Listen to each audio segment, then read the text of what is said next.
Greetings, everyone. Well, it's time for another Comic Book Wednesday comic book update. Yeah, let's just get right to it. Comic book update time. Comic Book Wednesday, today on the Multimedia Chronicles.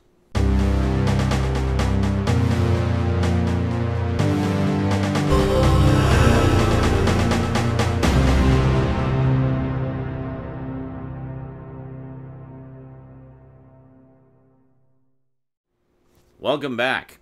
Alrighty, so first up, as I think you saw a few updates ago, I did pick up the first couple issues of this, the individual issues.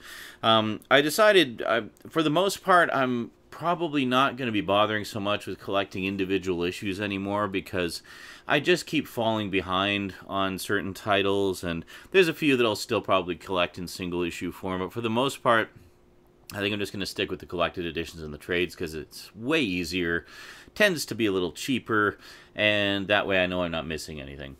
So, first up, picked up Robotech. Yeah, so this is the recent retelling of the classic tale. I've mentioned this a few times before. This contains the first 4 issues, so it's not a particularly thick collected edition. And, yeah, cool. So there's, I guess, been a couple more issues that have come out since this. I'm not sure what they're up to now, but as I say, I think going forward, I'm just going to collect the collected editions. So this, of course, does have a nice, where is it here? A nice gallery of a lot of the alternate covers and such. Another reason to pick up the trades. You get all the covers with it, basically. And got some more there, like character artwork, and then you got in addition to that some behind the scenes pictures of sort of how the artwork goes through the various stages from you know, original pencil to completed artwork and stuff like that. I love stuff like that that sort of gives you a little glimpse into the creative process and whatnot. Alright, so next up, as you know, I've been buying these as they come out, and I will continue doing so for as long as they continue producing them. Picked up Rick and Morty, Pocket Like You Stole It. So this was a, I guess, a 5-issue miniseries that they did, much like Little Poopy Superstar. So it's kind of a side story to the main series. Yeah, so again, I say this every time I pick one of these up. If you love the show like I do, then you definitely owe it yourself to check out this comic because it absolutely captures the show perfectly. It's like getting even more episodes of the show. It's that good. Yeah, so this is actually based on the Pocket Morty's mobile game. So it's an adaptation of the mobile game, which is inspired by the animated series. So I'm just going to move this over just a little bit because getting close to the edge there. All right. So next up, as you know, again, I've been collecting these as they've been coming out. This particular series is being published in 2 forms. There's the oversized hardcover omnibus editions, and then there's the paperback, the smaller, more comic-sized trade paperback editions, which basically 2 of the paperback editions equal 1 of the omnibus editions. Now, that said, they seem to be taking their sweet time putting out the paperbacks. The omnibus editions, I think, are up to like volume 4 or 5 now, whereas the collected, the trade paperback editions are only up to volume 4. So we've covered the first 2 omnibuses now. I'm, of course, talking about the Golden Age Batman. Yeah, I will continue purchasing these for as long as they put them out, but I'm probably never going to get the omnibus editions because honestly, I'm not a big fan of the omnibus editions. I mean, it's great to get so many issues in one massive collected edition, but they're just so big and bulky and cumbersome. Yeah, I just don't really want to bother with them. there is a Bronze Age Swamp Thing collection that they put out recently, and they've already announced that there is an omnibus edition. It contains all of the original issues of the original Swamp Thing, as well as the first, I believe, 20 issues of Saga of the Swamp Thing, as well as some of the annuals, the first appearance of House of Mystery House of Mystery number 92, and all kinds of goodies in there. It was originally also going to include the sort of in-between appearances of Swamp Thing from like Challengers of the Unknown and stuff like that occurred between the original series and the Saga series, but for whatever reason at the last minute they pulled those, so it only includes the main stuff. So it's kind of unfortunate, because otherwise, I mean, it would have been as definitive a collection as it can be, having every single appearance of Swamp Thing from House of Mystery 92 all the way up to issue 20 of Saga, which would have been pretty cool. But, oh well, I mean, we still get a lot of material that has not been reprinted before in that. Anyway, the reason I mention it is because they put out the Omnibus edition a few months back, and I kind of held off. It's been sitting in my cart. I thought, well, maybe I'll make an exception for this one. But then they announced that they're going to start doing paperbacks, much like this. So the first one, I think, comes out in November of this year. So, yeah, so I definitely plan to grab those. It looks like they're going to be splitting it up into, I believe, 3 volumes, because it's quite a large omnibus. It's over 1,000 pages. All right, so next up, now this one, you know, I've been collecting and gushing about since they started reprinting it. Well, it's been a few years now that it's been going on, and at long last, it's done. We have Volume 9 of Mike Grell's Green Arrow, and this is it. This is the last volume. This is the last of the material that he did. So this contains issues 73 through 80, which wraps up his run on the regular series. And then a couple years later, he did Green Arrow, The Wonder Year, which was a 4-issue miniseries, basically retelling the origin of Green Arrow. Actually, it may not have been... It was 93. Oh, no, I guess it was... Yeah, I guess he did that one concurrently with the last few months that he was doing the regular series, so they all kind of came out at the same time. I should mention, if you're wondering what's in this issue of the Golden Age, or this edition of the Golden Age Batman, we have Batman numbers 12 through 15, Detective Comics numbers 66 through 74, just the Batman stories, not any of the other stories, and World's Finest Comics numbers 7 through 9. So very nice indeed. And just to give you a quick little flip there, as you can see, very nice indeed. Gotta love it. Yeah. I've said it every single time I bought one of these. I'll say it again. Read this. You will not be disappointed.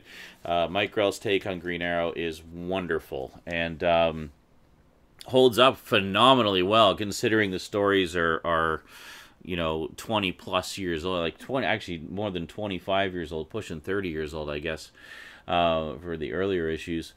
But it holds up so well. Like, even though there are a few things that are definitely kind of references of the time that it takes place in terms of the subject matter and the story and the style of it, it feels very modern and very current, and holds up phenomenally well. Next up, I bought the first volume of this, I guess, around Halloween, and the second volume just came out recently. It's going to be 3 volumes total, so the third volume is already scheduled and available for pre-order. It comes out a little later this year. Picked up Volume 2 of the complete collection of Werewolf by Night, and this is, of course, the classic 70s series featuring the adventures of Jack Russell, the Werewolf by Night.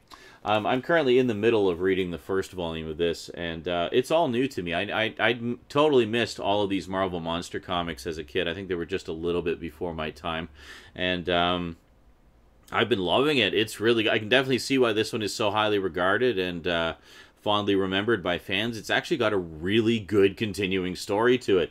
So if you like, you know, a bit of a modern take on some of the classic monsters, you might want to check this out. It's good stuff.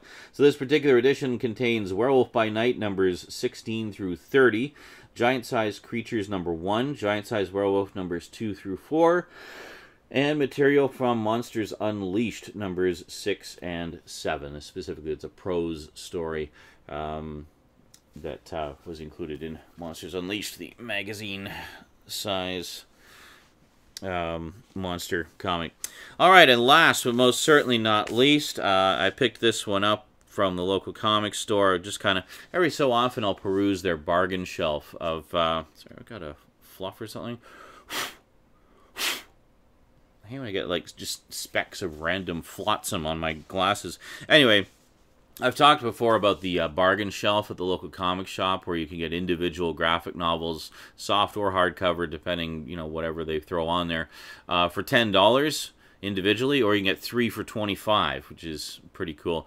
So I skimmed over the shelf. I always take a skim when I'm there just to kind of see if they've added anything that might be of interest. I didn't see a ton of things that grabbed me, but there was this one in particular, which I've actually had my eye on literally for years and just kept on waffling on. And seeing it on the bargain shelf for $10, it normally goes for $40. I could not pass this up. So this is the deluxe hardcover edition of Camelot 3000. So this is pretty cool. This was basically written by Mike W. Barr with artwork by Brian Bolland, who is a name you may remember from when I talked about The Killing Joke. Yeah, he was the artist on The Killing Joke. And it's interesting because Brian Bolland generally doesn't do a lot of full issues or ongoing series. This particular one was a 12-issue miniseries. It was actually the first 12-issue miniseries that DC did, or maxi series as they called it. The whole idea of a limited series was something that was still fairly new back in the early 80s. Nowadays you see it all the time, but back then it was kind of a rare treat to have these comic book miniseries to you know, where you knew going in that it was going to be a finite number of issues, which was kind of nice for the collector who just wanted to enjoy a story that wasn't going to necessarily go on forever like a lot of the superhero comics and such. But yeah, so anyway, it was also the first series to be printed in deluxe format, specifically using what was called Baxter paper, which is basically a heavier stock paper which could reprint, which could print much more accurate colors and such. It was generally a format like a paper stock and format that was reserved for kind of special event titles. I remember Marvel used Baxter paper quite a lot for their Epic Comics, which was their adult line. And I remember the original Doctor Who comic that Marvel, which was largely consisted of colored reprints of the Doctor Who comic strip from Doctor Who magazine.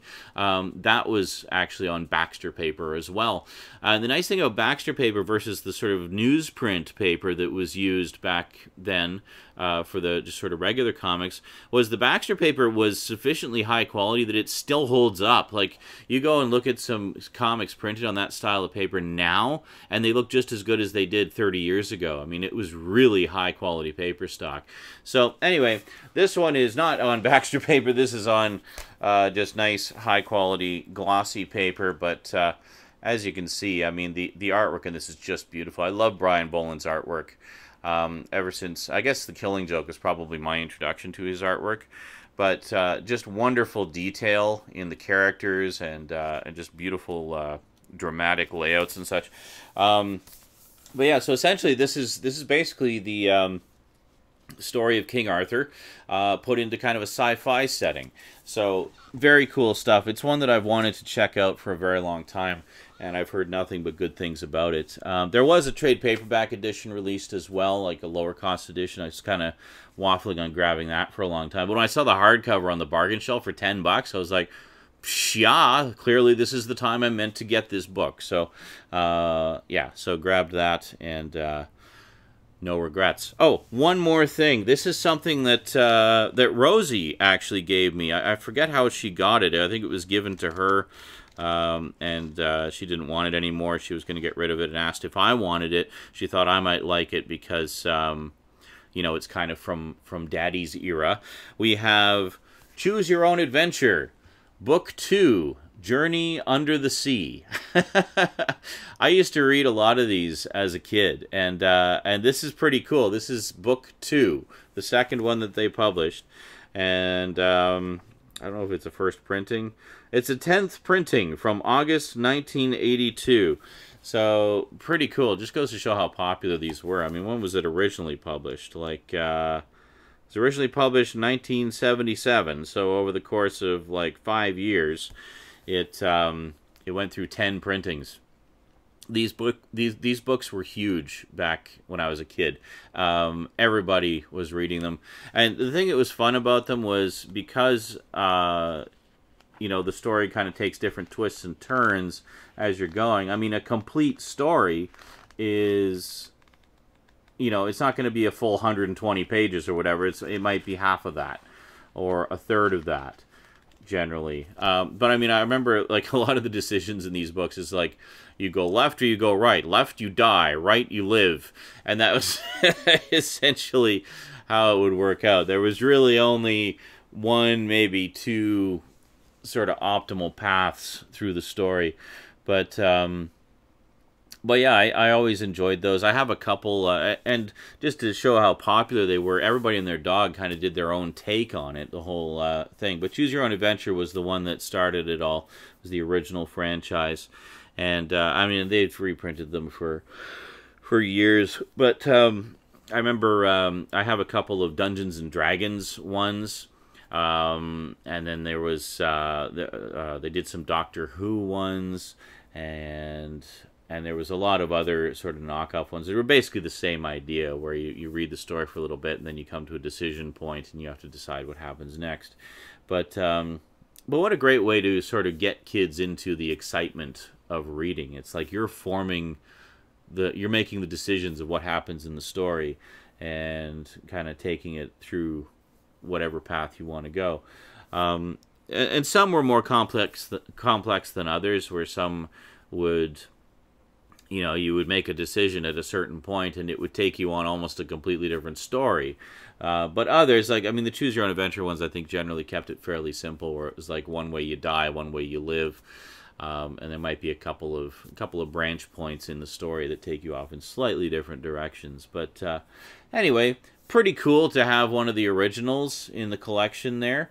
I think I've got a couple of others kicking around somewhere. I'd have to dig them up. But yeah, that was a nice sort of surprise from Rosie. So thank you very much, sweetie.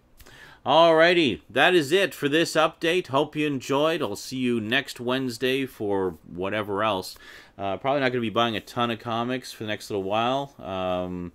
This was kind of the big splurge here. But I don't know. I'll show them to you whenever I get more. But yeah, so we'll see you next week. I do have a small update for you next week. Basically some comic book inspired movies and a whole entire anime title. Yes, one anime title, but it's a good one. So tune in next Wednesday and we'll check those out.